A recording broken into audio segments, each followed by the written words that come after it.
close up kit para klaro. Hello guys, ari duman kita. Dugay-dugay nga wala kita nakita. Pero karon guys no, seryoso ini nga topic. Kaya bago lang ini natabo sa akon, no, hindi gid ako magpati nga natabo ini sa akon, no? Last April 1 jud dyan natabo. Actually, ang akong old account is wala to siya na-hack itong una. Na-disable lang siya kay may mga napindot siguro ba ang mga kabalo ka mo sa balay, hindi lang ako ang nag-uuyat sa cellphone ko. Hindi lang ako yung naghahawak ng cellphone ko. Diba? Mga bata. So, siguro may mga na-share sila na hindi na allowed no sa standard ni Mita. Kaya na-disable yung old account ko na almost 1 decade ko na ginagamit. So, itong bago, ito talaga yung nasa company. So, ginawa ko siyang personal na kasi nga, wala naman akong ibang magamit pa kasi ito na lang. Ang problema, itong April 1, ito talaga, totoo talagang na-hack siya. Ginamit yung account ko para makapag-scam yung mga tao. Alam nyo ba kung paano ako na-hack? By my friend, no? Yung friend ko na yun is hindi ko alam na na-hack din pala siya. Mostly kasi ng mga gina-PM niya sa akin is yung mga invitation, no? Nag-invite siya ng mga seminars na actually nung dati kasi actual yun eh. Nag-invite siya ng seminar para sa mga halimbawa merong sa mga herbal ganun, mga gamot ganun, mga something like that. So, mga seminars na sila, mga orientation para masabtan na to kung anong ara sa mga product nila, no? So, nung time na yun is, hindi ko na-expect na, yun nga, yung kausap ko, unang-una nag-uusap pa lang kami, tungkol doon sa merong ang seminars. So, siguro, grabe talaga yung hackers magmanipula ba? Talagang alam nila yung tawagan namin. Kasi tawagan namin is Ga, ng friend ko. So, bigla na lang sinabi niya na, Ga, pindutin mo yung yung notification. Merong merong mag-appear na code. Tingnan mo daw kung pareho tayo ng code. Code yun ha, code daw. Sabi ko, anong code? Sabi niya, pindutin mo yun, tapos, click mo lang yung this was me. Ganon ba? Para daw, maka-attend ako doon sa seminar, doon sa live. Ganun. Ipindot ko lang yung yung code, tapos, merong dalawang option doon si Mita eh. This was me or not. Pero yung ipindot ko not eh. Kahit napindot ko na pala yung not, mabilis pa rin si hacker. Kaya yun siya. Yun na. Hindi ko na ma-access. Sige na nagtuyok ang akong cellphone. Natabo sa akong, hindi na ako makapasok. Hindi na ako maka-access. Tapos nakita ko doon, someone using my account na taga Cebu. Talaga makikita mo talaga kung sino yung hacker. Kung taga saan yung hacker, pero hindi mo malaman kung sino talaga. Ganun. Basta, lang doon na taga Cebu.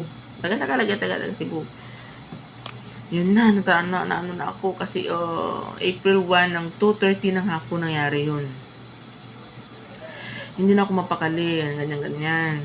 Pero habang nandito ako, inaayos ko, dalawa kami ng pamangkin ko, inaayos ko, gine-recover namin. Hanggang sa nalaman namin na wala na yung email ad ko, tinanggal na ng hacker. Pati yung number na naka-indicate doon sa Facebook ko, wala na rin. Kahit yung WhatsApp ko, wala na. So, meaning, tinanggalan ako ng access doon sa sarili kong Facebook. So, yun na.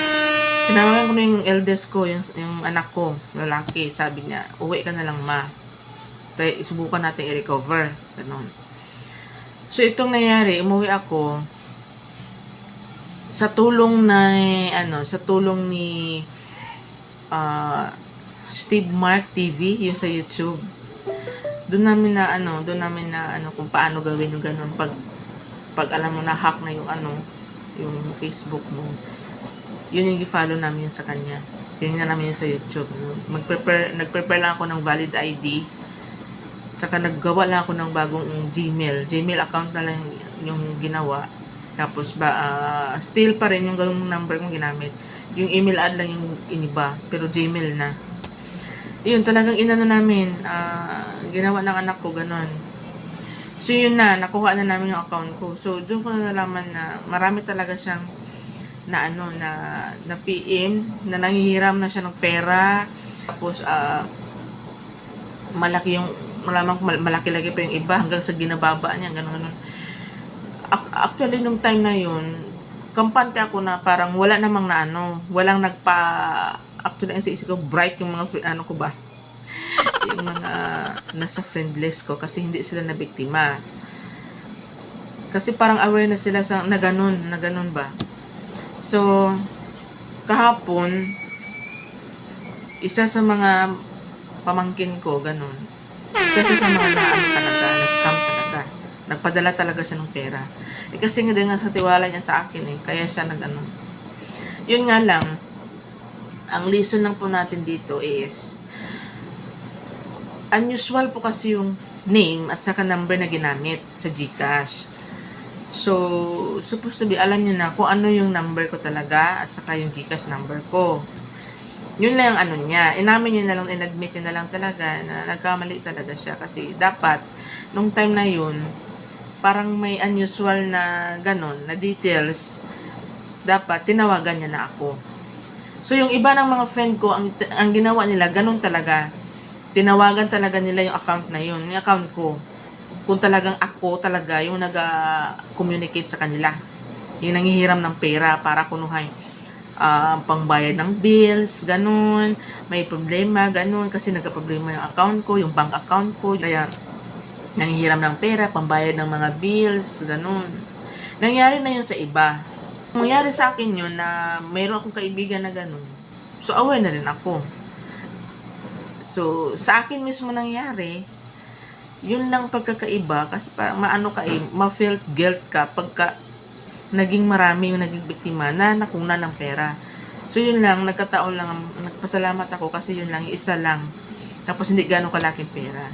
So, yun lang, ang lesson lang na ko sa inyo is,